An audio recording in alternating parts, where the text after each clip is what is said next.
כל האופן שבו בנוי שוק הגז זה בעצם תוצר של מדיניות ממשלתית. אנחנו כציבור מממנים אותו באמצעות חשבונות החשמל שלנו. זו בעצם תוצאה של החלטות של הממשלה שיצרה מונופול גז שמרוויח מיליארדים על חשבוננו.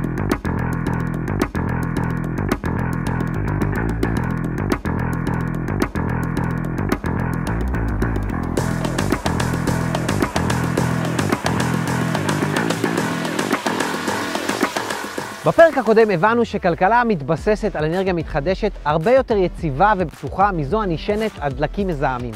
אבל בינינו, מה זה כבר ביטחון ויציבות מול מאות מיליארדי שקלים?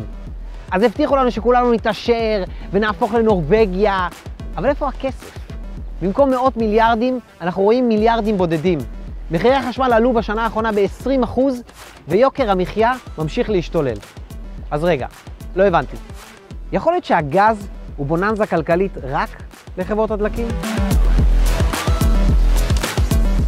המדינה תומכת באסדות הגז מאז גילויו לפני כמעט יותר מעשור במספר אופנים. האופן הראשון הוא מערכות הולכה של גז למפעלי תעשייה באמצעות חברה ממשלתית שהוקמה במיוחד לנושא, שעד היום היקף ההשקעות בה היה 7 מיליארד שקלים. מעבר לכך יש הקמה של תחנות כוח מוטות גז במיליארדי שקלים נוספים, והולכה ועידוד של מפעלים להתחבר לגז.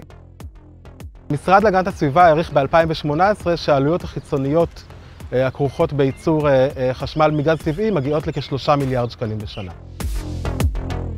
הממשלה מממנת את תעשיית הגז באמצעות זה שהיא יצרה מונופול והיא לא מפרקת אותו. לא מספיק נלחמת לגבות את המיסוי על הגז. מס שישינסקי נועד כדי למסות את הרווח העודף של מונופול הגז, כי במשאבי טבע יש רווחים ענקיים.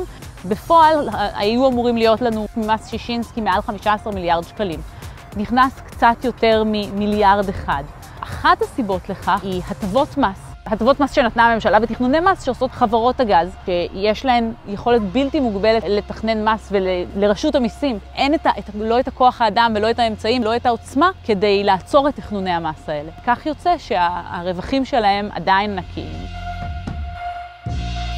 משרד האנרגיה הוא החליט שעד 2030 30% מהאנרגיות צריכות להיות מתחדשות.